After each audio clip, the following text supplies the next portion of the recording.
So talk to me, what did you do in school today? That's a simple question, but the answers kids give to that question, they're starting to say a lot about where our economy is going because right now in America, we've got $1.7 trillion in student loan debt. The average graduate walks away with owing around $37,000, and nearly 40% of college grads are underemployed, meaning they got the degree, but not the outcome they were promised. At the exact same time, we're dealing with a massive housing shortage. We need hundreds of thousands of construction workers, and developers across the country literally cannot build fast enough, even when they have the money and the land. So now let me ask you a different version of that question. So what did you do in school today? Because in one high school in the Bronx, students aren't just sitting in classrooms, they're literally building a full-scale house, plumbing, electrical, HVAC, carpentry, a real structure. And while one student is graduating college with debt and uncertainty, another student is graduating high school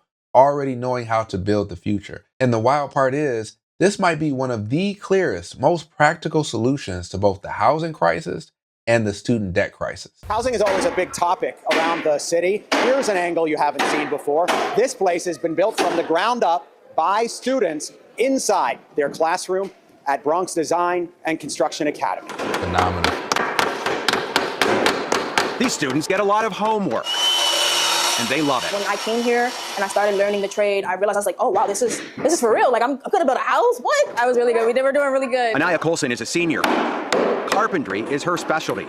Their assignment each year, build a full-scale one-bedroom house from the ground up with working electrical, heating, and plumbing. We make the cabinets ourselves. So that's like carpentry. It teaches us more than just building houses.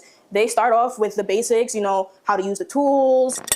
The school offers hands-on experience and training in the trades, from plumbing to electrical, drafting, and heating and cooling. Now this is so impressive, right? These students are building a full-scale one-bedroom house inside their classroom, not a model, not a simulation, a real structure with working systems. And on the surface, this feels like a feel-good story, but when you zoom out a little bit, this is the real blueprint that I feel needs to be implemented in our schools across the country moving forward. Now, I'm not saying that every student needs to be forced into a trade or learn about a trade. This is not a blanket solution. We still need other professions, right? We still need doctors, engineers, you name it. But at the end of the day, I feel that the skilled trades profession has been really undervalued over the last 20 to 30 years. I feel that now is the time that if we were to put that energy and effort into these young minds at the stage of high school,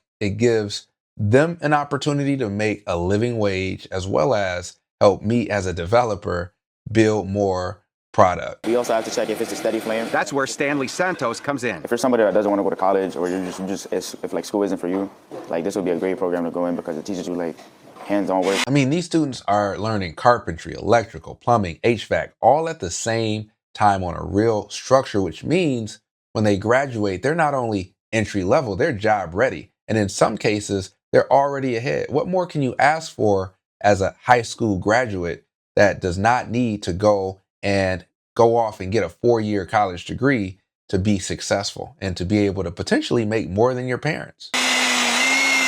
We have all 5 disciplines working at the same time to make this house live, right, and livable. Let it run, then take your sample. Orville Botswain is an instructor at Bronx Design and Construction Academy. My favorite part of the job is to see when a student actually understands. It's a different look that you get on their face when they actually put it together and they start really diving in and taking it seriously. Now, here's the part about these initiatives that don't get highlighted enough, and that is the instructors behind these programs. These programs don't just work because you put tools in a classroom. They work because there's someone in that room who actually gives a damn.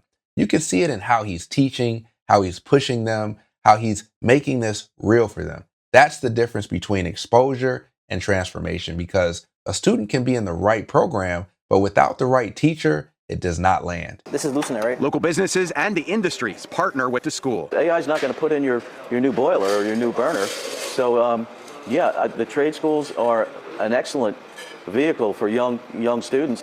The students graduate from Bronx Design and Construction Academy with industry certification. They've done internships. Jobs might be lined up, networking, careers ready to build. Now let's get back into the bigger conversation, which is college first trades, because right now millions of students are going into debt for a degree that doesn't guarantee a job. Meanwhile, these students are learning skills that the market is literally begging for: electricians, plumbers, HVAC techs. These are $60,000, $80,000, even $100,000 careers without the debt. So you've got one path where you pay to learn, right? You potentially have to move away from home. You have to not only pay to learn, but you also have to pay for room and board. You have to figure out ways to get a job and cover certain expenses that may or may not be a part of the trajectory that you're taking for your actual career. That is one option, right? And then you have this other path where you can literally get paid to learn, right? You can become a journeyman. And as you're getting better with your skill set, your career, you're also getting paid, right? And so it works hand in hand. And we're not talking about minimum wage. And we're not talking about, in most cases, part-time work. We're talking full-time work. More than likely, you're going to be working overtime in pretty much any profession you choose, whether it be HVAC, plumbing, electrical, right? There's so much demand that you're going to be so busy that your paycheck is going to be the least of your concerns. Now, what we're also highlighting here is time, right? At 18, these students can enter the workforce. By 22, they've already earned a pretty decent amount of income. They've built experience. They've possibly moved up in their trade. Meanwhile, a college grad is just getting started. They got debt. They're still trying to figure it out. And so that gap, that definitely compounds. But with all that said, let's talk about the reality of a developer, right? Let me give you the real behind the scenes. You can have the land, the financing, approved plans, and still not build because you don't have the labor. Right now, the US needs over 500,000 more construction workers. And a lot of the current workforce is literally aging out. Now, when it comes to the industry partnerships, they've got local contractors and businesses plugged into the program, which means this isn't education for later. This is employment in real time. That connection right there, that's everything. They're literally working for their future employer as they're learning in high school. But here's where this goes from interesting to game changing. What happens when programs like this evolve and students literally start building real infill housing, starter homes, ADUs, under supervision, of course? Now you're not just training workers, you're producing housing at the same time. So again, the question isn't, why are they building a house in high school?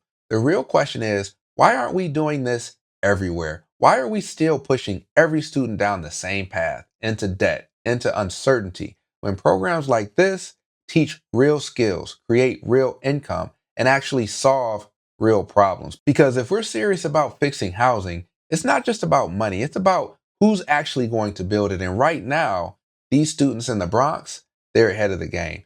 Thanks for listening to me ramble. Would love to know your thoughts in the comment section below. I also have a Patreon community. Link is also in the description below. Would love to see you over there. It is free to join.